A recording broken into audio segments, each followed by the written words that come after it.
আমি কোন নেতাকে তেল মারি না, আমার চরিত্রে তেল মারা জিনিসটা নাই। ভাই আমি এটাই কই, আমার নয়ন ভাই তেল মারতেই পারে না, অসম্ভব কথা। মানুষ শুধু শুধু বলে যে নয়ন ভাই নাকি তেল মারে, কি বলছে? আমার নয়ন ভাই তেল মারতে পারে না, আমার নয়ন ভাই তেল বাজ না। আরে ভাই দেশেই তো তেল নাই, আপনি তেল মারবেন কিভাবে? দেশেই তো তেলের সংকট, আপনি তেল মারতেই পারেন না। একদম সত্য কথা, আমার নয়ন ভাই হচ্ছে খাঁটি একজন অরিজিনাল নেতা। আমার নয়ন ভাই কাউকে তেল মারার সময়ই নাই।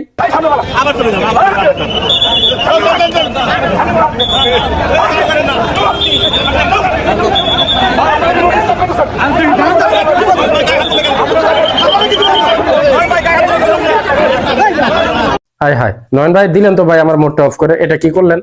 তারেক রহমান সাহেব আসতেছে, ওনাকে তো সিকিউরিটি গার্ড দেওয়া বা ওনাকে সিকিউরিটি দেওয়া বা নিরাপত্তা দেওয়া এটা তো একজন প্রশাসনের কাজ বা সিকিউরিটির কাজ।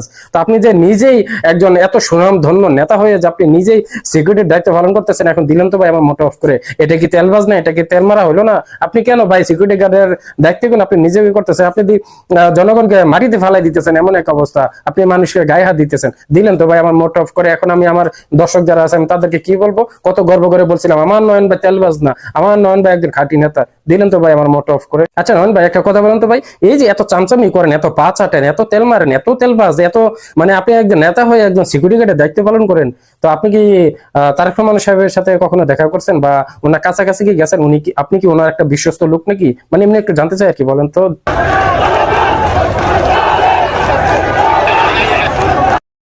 আমি কোন নেতাকে তেল মারি না, আমার হাই হাই নয়ন ভাই এটা কি দেখলাম ভাই? ভাই এটা কি দেখলাম ভাই? আমি বিশ্বাস করতে পারতেছি না।